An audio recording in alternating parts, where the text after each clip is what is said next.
po. Ayan. Gumagawa na naman tayo. Gumagawa na naman tayo ng ating malangkot content. Pero dapat ilasan lang natin ang makakagawa. Dapat original video, original audio, or original content. Huwag natin pagkopyahin yung mga content ng iba. So, ito lang guys, sinusubukan ko talagang maka-original content. Ay naku po, ang hirap ko talaga maging content creator. Pero ako lang po yan. Basta nalilibang ka, nag-i-enjoy ka sa lahat ng ginagawa mo dito sa pagka-content creator. At wala kang nakapang tao, go lang. Kahit wala kang viewers, wala kang likers, okay lang. Basta ginagawa mo lahat lang. Nakakasaya sa'yo. Yun lang. Hindi mo ginagawa ito para sa ibang tao. Kung ginagawa mo ito para sa sarili mo.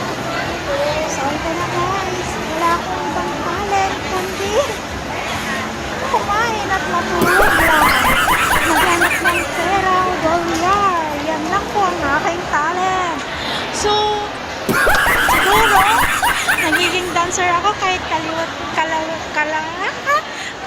kanan na ang aking mga paa. Nagiging singer na ako kahit sinunado ako. So, okay lang yan. Laban-laban lang.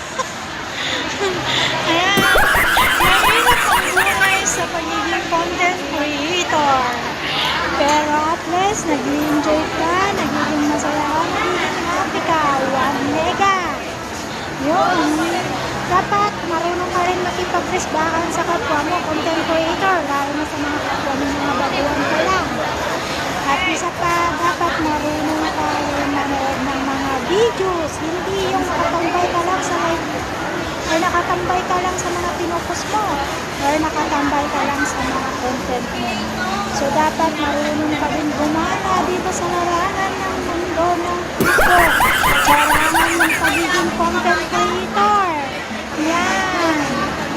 Ako po talaga ay gumagala-gala ako. So, hindi naman ako naglaan magpo-content creator dahil nasubukan ko na dati mahirap kasi mahirap.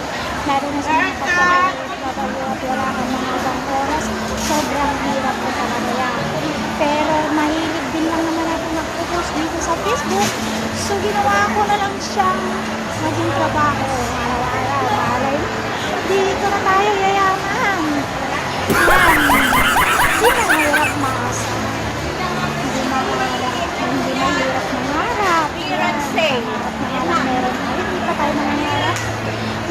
Kaya dapat laging pagsikatan. Laging pagkuyatan. Pag-iisipan kung ano yung mga naipagpagpag natin para sa kanyang ipunita ng mga araw. Dapat makapunta tayo ng mga viewers na pwedeng manood ng 5 seconds ating mga videos. So, bawal din po tayong mag-practice na pagkakanila kasi bawal din daw po yan. Ang daming bawal kahit yung mga words na hindi dapat gamitin ay iwasan. Dahil kung hindi, mahadawal ang iyong account. Naipon po. So, ang gawin na lang po natin ay siguro kailangan natin maging active, maging consistent sa lahat ng ating mga ginagawa. Ayan. So, enjoy lang natin sa larangan ng pag-release. Pasasaan natin makakaya at magagawa din natin ng mga nagagawa. Ipamigil natin pero sa mga startups. So, yan. Huwag tayong mainggit sa maraming viewers, sa maraming nagsisend ng stars, maraming likers. Huwag po tayong mainggit dahil yun ang pinakamahirap na bisyo ang maging mainggit sa kapwa mo. Kaya, maging masaya ka lang sa matatanggap at natatanggap ng iba. Yun lang guys. At maging masaya ka rin para sa sarili mo. Gawin mo ang dapat mong gawin. Yan. Focus lang po tayo sa ating mga ginagawa. Huwag mag-focus sa kapitbahay. O huwag mag-focus sa ibang tao. Focus tayo sa ating mga sarili. Yan guys. Happy and enjoy lang po sa lahat. I love you all.